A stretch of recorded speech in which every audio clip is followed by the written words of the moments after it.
বাহিৰত যিসকল আছে তেওঁলোকে মানে জানে যে জিকিব, গতিকে তাত ইয়াতে সময় দি কি লাভ আছে, গতিকে তাত গৈ অলপ ফুৰি চাকি আহক আৰু কি অসুবিধা কি আছে। নাই নাই নিশ্চয় তেওঁলোক কনফিডেঞ্চ আছে। এতিয়া মোৰ সময় নাই, মোক AICC মাতিছিলে, মই টিকেট কৰি মই কেঞ্চেল কৰি দিছোঁ। মোৰ সন্দেহ আছে, মোৰ ৱাৰ্ডত যাব লাগিব, মই ৱাৰ্ডত যাব লাগিব, পঞ্চায়তত যাব লাগিব, মই মানুহৰ ওচৰত যাব লাগিব, জিকাই আনিব লাগিব। গতিকে মই সন্দেহ আছে মোৰ, সেইকাৰণে মই লাগি আছোঁ।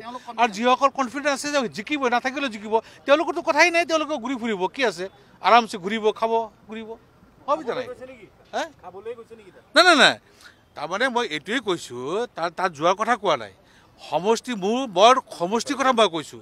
এতিয়া মোৰ সমষ্টিত মই পঞ্চায়তৰ প্ৰতিনিধিসকল জিকাই অনাৰ কাৰণে মই কষ্ট কৰিব থাকিব লাগিব, সেইকাৰণে মই লাগি আছোঁ, মই যোৱা নাই। যিসকলৰ কনফিডেণ্ট আছে যে মই নাথাকিলেও জিকিব, গতিকে তেওঁলোকতো কথা নাই, থকাৰ কোনো কথা নাই। নাই জানো, এইবিলাক কথা তেওঁলোকক সোধাই ভাল হ'ব, তেওঁলোক হ'ল কিছুমান আমাৰ নেশ্যনেল লিডাৰ, ষ্টেট লিডাৰ।